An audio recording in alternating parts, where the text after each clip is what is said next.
Thierry Dufour, bonjour, bienvenue parmi nous. Donc vous êtes éthologue, je reprends mes petites notes, à l'IPHEC au CNRS de Strasbourg. Et vous êtes l'élu pour animer la conférence plénière de CJNLF 2014. Alors, le thème de votre conférence, le fascinant monde, et non pas le monde fascinant, physique et social des corvidés. Alors, si je vous dis le G buissonnière malin comme un singe... Voilà. Effectivement, ça me parle, bonjour. En fait, c'est vrai qu'on s'intéresse finalement assez peu, on s'est assez peu intéressé aux compétences des corvidés, à leur intelligence. Et puis, on se rend compte depuis une quinzaine d'années qu'on peut, pour beaucoup d'aspects, comparer leurs compétences, donc leur compréhension du monde physique, par exemple, ou leur compréhension du monde social, à ce qu'on observe chez les macaques, chez les capucins, chez les grands singes. Donc je vais en parler un petit peu aujourd'hui au cours de ma conférence. Et si on prend l'exemple du G buissonnier, par exemple, c'est vrai que c'est quelque chose d'assez extraordinaire parce qu'on a montré qu'il était capable de comprendre certaines propriétés physiques de son comportement de cache, donc notamment les propriétés temporelles.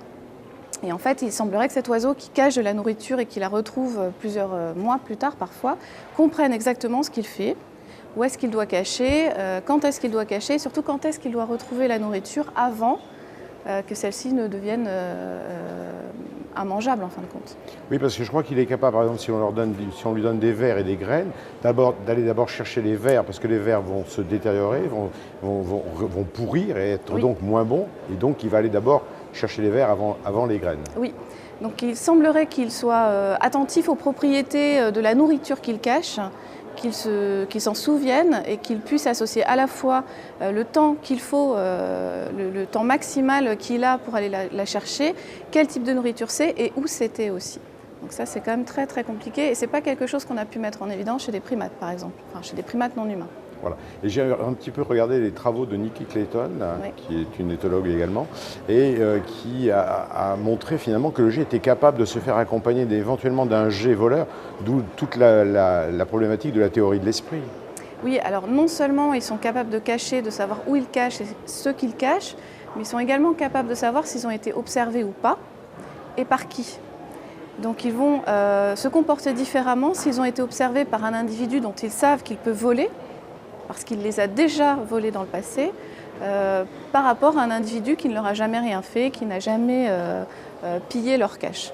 Donc quand c'est un individu potentiellement voleur, ils vont avoir des réactions différentes, ils vont recacher systématiquement la nourriture et utiliser des stratégies qui finalement vont dérouter l'observateur présent. Est-ce que toutes les espèces animales sont capables de théorie de l'esprit? Alors, non. Certainement pas. Les humains, nous en sommes capables. Chez les grands singes, on a des indications qu'on peut effectivement comparer jusqu'à un certain degré leur compréhension de l'esprit de l'autre avec ce que font les humains. En dehors des grands singes, on n'a pas grand-chose. Donc chez les corvidés, c'est prometteur, mais on peut quand même émettre des critiques sur une partie des travaux qui ont été faits, notamment ces travaux avec les voleurs.